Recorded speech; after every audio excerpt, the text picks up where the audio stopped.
What is up, Soul Fam? It's Sundial from Substance Overstar, and welcome to a new video.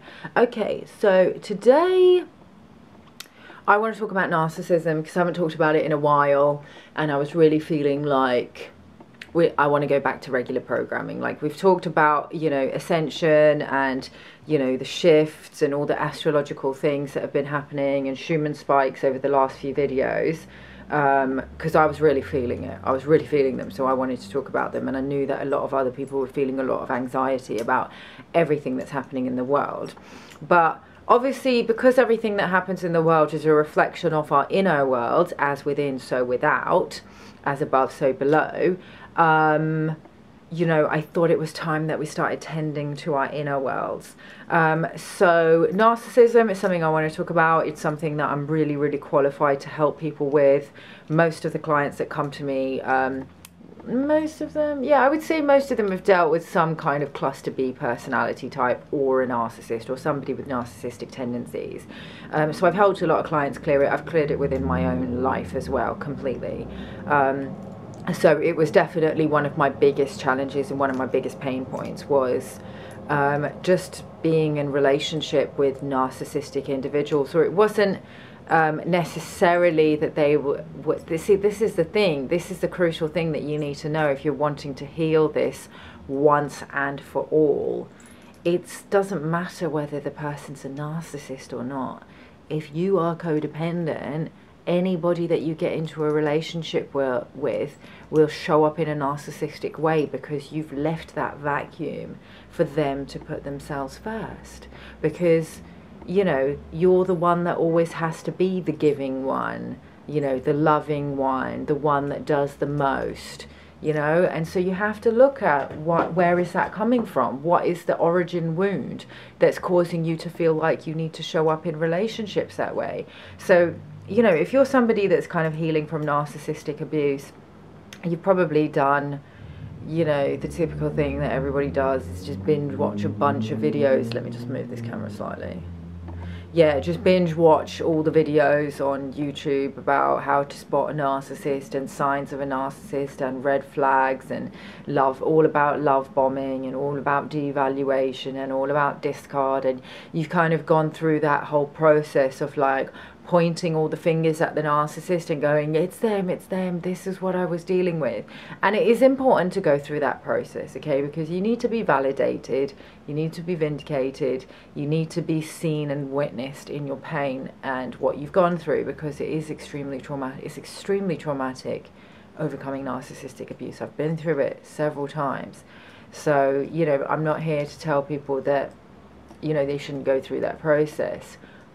But, and there is a but, when you're ready to heal it, there is a process where you need to go through where you acknowledge the part that you played. How did you choose this? How did you create this? How did you co-create this? Because people will always show up in your life and treat you in the way that you expect to be treated, or you expect them to treat you based on your own beliefs about yourself, your beliefs about them, and your beliefs about relationships in general, or men in general, or women in general, or whoever it is that you're dating. So that's something that you need to look at. So for me, you know, I was looping for years and I knew everything there was to know about narcissism and how to spot a narcissist and all of that stuff. But if you still have the wound in your body, you know, because our body holds a score of all the trauma that we've been through, if you still have that trauma in your cells, you will become an energetic match. You will continue to be an energetic match to those types of people. And, you know, love is, when you develop a love bond or even a trauma bond, a lot of the time it is a trauma bond rather than a genuinely loving connection,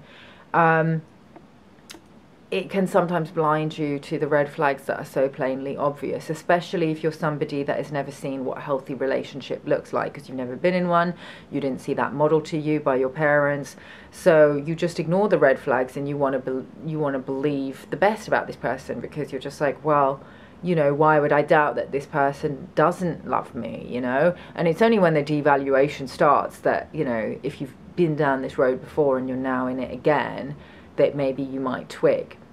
Okay, so in order to heal it, you have to go directly to the wound that is causing you to feel like you have to give up your power, like you have to do the most, like you have to be loving and self-sacrificial, like you have to put the other person first, like you have to put them on a pedestal. And sometimes it's not always so cut and dry, because understand that there are different types of narcissism, right? So, you know, in the beginning, the other person will be putting you on a pedestal. That's the love bombing stage, right? So we're all, you know, craving that. Like, we want to be worshipped. We want to be put on that pedestal. But then when the devaluation starts, it's like, you know, they're reflecting back your deepest wounds and your deepest insecurities. I mean, of course, they get inside your head. So it's wanting you to collapse out those parts of yourself. So, you know, where was I going with this? I would say the most important thing for healing your codependency issues, if you keep on getting involved with narcissists, is you have to do your shadow work around narcissism. You know, a lot of codependents have this thing that where it's wounded feminine energy, actually, that's what it is, about where they feel comfortable being the victim. They're more comfortable being the victim. They want to be the person that was, you know, they were the good person, I was the loving person, I did everything, I did the most. That's not actually what a healthy relationship is built upon. A healthy relationship is not built upon you doing the most or you putting the other person first. It's about you putting yourself first, the other person putting themselves first, and then you get to a space where meeting the other person's needs benefits you, so you do it as long as you're not compromising your own standards and your own values and your own boundaries. That's what a healthy relationship looks like, but you won't get to see it unless you collapse out that wound. So, you know, with the clients that I work with the quantum field work, we go into the quantum field and we find where the wound is, the original trauma that caused the person to self-abandon and to put other people on a pedestal, or felt like, you know, as they put other people on a pedestal, they do it, they don't just do it willy-nilly, they do it because they also want to be put on a pedestal. But, you know, a real healthy, genuine relationship is not where, you know, you're both on the pedestal together. You know, your relationship is up on that pedestal. That's the Hyros Gamos. Both of you are in union with God first. So both of you are on that divine pedestal with God, because God has blessed your union. I mean, that's a whole other deeper topic to go into. But if you're dealing with a narcissistic individual or a cluster B type personality, trying to get inside their head and figure out why they do it and why they can't just meet your needs is completely, you're wasting your time. Okay, I've already talked about this in previous videos. They're hosting entities, they're hosting reptilian consciousness, or they're embodying their reptilian consciousness. Obviously we all have like a reptilian brain, right? But we're also capable of a full spectrum of, you know, human emotion, because we have a mammalian brain as well. We're capable of empathy and being heart-centered. So, you know, a narcissist usually has a bunch of entities that are siphoning your energy. Usually if you're codependent, you'll probably also have entities feeding on you as well. But a narcissist only knows how to take. And the thing is, on the healing journey, it can get very complicated as well, because I know a lot of people, you know, a lot of the clients that have come to me, they've got into relationships with narcissistic individuals, and then in the next relationship they've got into, they've gone in with a codependent individual, and they've been the narcissistic partner in that relationship. So it's not even like, oh, this person is like diagnosed NPD. It's just pathologies. It's just being internally polarized. If you're internally polarized, where you're expressing either wounded feminine or wounded masculine energy, or you're flipping back and forth between the two, wounded feminine being the codependent end of the spectrum, wounded masculine being the narcissistic end of the spectrum, then you will either flip back and forth between dating narcissistic individuals or dating codependent individuals, or you'll get into a relationship with somebody who's also internally polarized and flips back and forth between codependency and narcissism, because neither of you know how to establish healthy, loving boundaries. Now, you can watch a million videos and try and get this through the logical mind, but you're only going at it from one side, because again, it's that internal polarization where you've suppressed the feminine aspect of your consciousness and you're operating maybe more out of the masculine, or it could be the other way around, but often it's this way. Most people tend to have suppressed the feminine, so the feminine's in the shadows and the masculine is the one that is, you know, expressing itself outwardly. So, you know, with a lot of my clients, I have women that tend to be, you know, they'll suppress their desires, they'll suppress their emotions, because their emotions make them vulnerable, and that means they are weak. They don't know how to, they're not embodied, right? So they're not in their emotional experience, so they cover it up with bravado, with a shell. It's the cool girl, like, oh, I'm cool with whatever, yeah, okay, he's talking to other girls, well, I'll just pretend that I don't care and I'll just talk to other guys. That's not a healthy relationship, I'm sorry. Like, that's not how healthy relationships function. Like, if you're uncomfortable with something, you say that to your partner and you put up a boundary. And if your partner cares about you and loves you, they will either honor the boundary, or they will say that, you know, that they can't, and then you can either come to a compromise, or you can let the relationship dissolve because it's not meeting both of your needs. But unfortunately, with narcissistic individuals, when you try to put up a boundary, they will shit test your how strong your boundary is, by gaslighting you, or just whatever, or by, yeah, mainly just gaslighting, right? That's the typical thing that they'll use. And the reason why they do that is because they can tell energetically that you are not going to enact consequences for that boundary. They're calling your bluff, basically.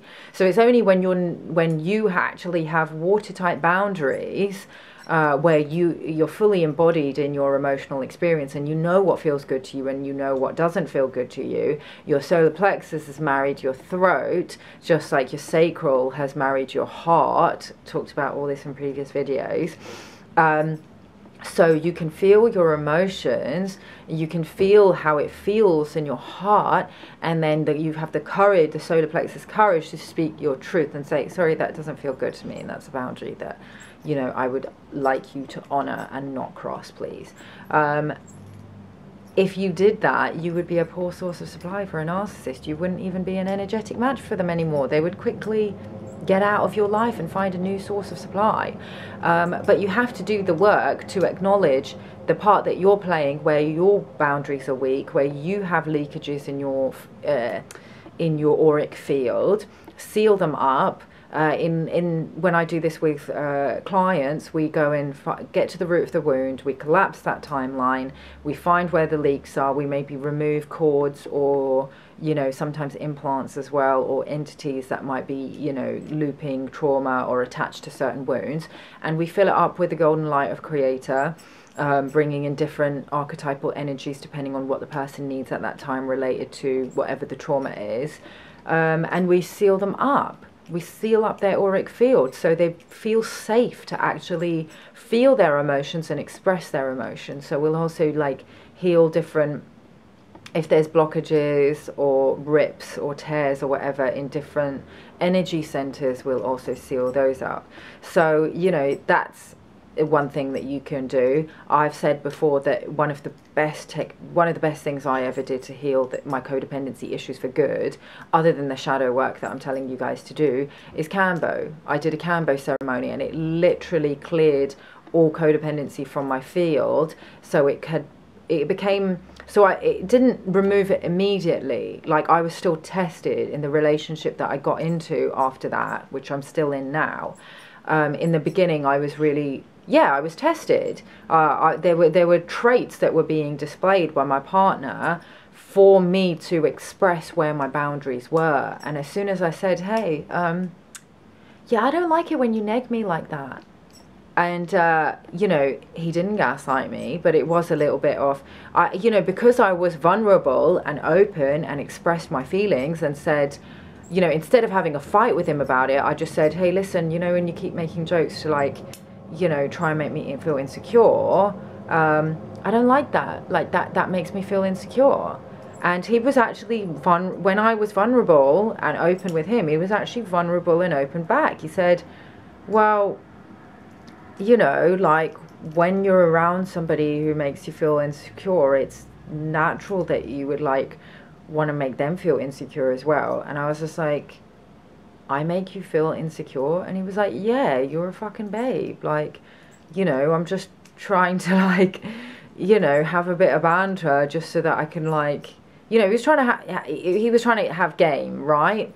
But it was making me feel really shitty, and I just said so, like, I don't like it. And he was just like, well, I think it's, he did try, because I was also a little bit unsure where my edges were, and he was just like, well, I think it's normal in a healthy relationship to have a little bit of banter. And I was just like, I don't care, like, it's a trigger for me. Like, you know, I've been in relationships with people who are narcissistic, and it was psychologically abusive for me, that kind of thing. And it's a trigger for me, and I don't like it, and I would appreciate if you don't do it, please. And he stopped doing it. And it was just incredible for me to actually see, and this will not happen until you are so sure that you're so sure of, you honor how your emotional experience, this is connecting to the divine feminine, right? You're so embodied in your emotions, which is the feminine, right? And your masculine energy is so willing to protect her and honor her and meet her needs and cherish her feelings and defend her as well through the throat portal, that the person, whoever you are dealing with, the masculine externally, will have to mirror that same frequency. This is why I keep talking about rebuilding your masculine architecture and really connecting to the immortal masculine until you're in a state of actual reverence for the masculine principle. This is obviously, so this is very deep, and like, a lot of women are actually not ready for that. They would actually even get triggered if I say that you got to be in reverence for the masculine principle, because most women have got so much trauma around the masculine principle because they've been dealing with an extremely inverted masculine consciousness, a reptilian consciousness that is extremely left brain dominant and completely shut off from his own feminine, the principle of care and compassion and, you know, just emotional sensitivity, that they think of the masculine as that. They think of that's the masculine, is that reptilian consciousness. That's not the true masculine frequency. Is so, when I connect to the true masculine frequency, it's so benevolent, it's so heroic, it's so supportive, honorable. It will, like, he will literally throw his life down to defend you, to defend your honor. He cherishes your emotions. He really, really holds you in his heart as his divine feminine. That's the Holy Father frequency, or the Christ frequency, that is the Son, the pure, like, child of the Holy Mother and Holy Father in sacred union. It has both of those elements, just like the divine feminine also is married to her own masculine. She has masculine. You can't just, when you're talking about feminine energy or embodying your divine feminine, if you don't talk about how she's married to the masculine, i.e. she has courage, she has boundaries, she can speak her truth, all of those masculine principles, you're not talking about divine feminine. You're talking about just feminine energy. There's a feminine which is also in separation from the masculine, and that's a wounded feminine consciousness, and it can be very toxic. So it's a very nuanced thing. It's a spectrum, obviously.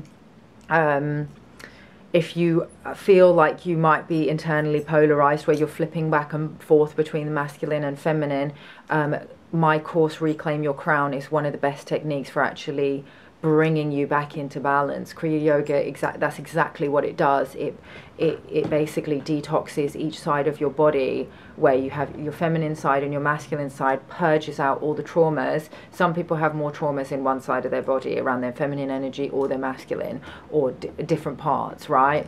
And sometimes at different times, you know, sometimes when I do the practice, I'll find that there's more blockages in the masculine side. Like if I've been working really hard and hustling and trying to establish structure and things like that, and getting to the point where I'm actually starting to get a little bit burnt out because I've been suppressing my femininity and my emotions and my self-care and all of that stuff, then my masculine will actually have a lot of blockages and things that need to be cleared from that side to bring myself back into balance.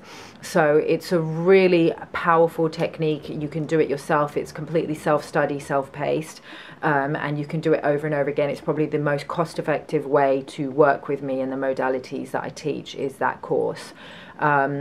So I'll put the link in the description box below. So yeah, if you need any support, you can book a session with me. I would love to assist you if this is something that you're trying to heal in your life. Yeah, that's all I want to say on that today. Let me know if you want to suggest any videos. You can suggest them in the comment box below, or you can send me a DM on Instagram. Again, if you want to book a session with me, then just DM me on Instagram. I will love you and leave your soul, fam. Peace out. One love. I'll see you in the next video. Bye.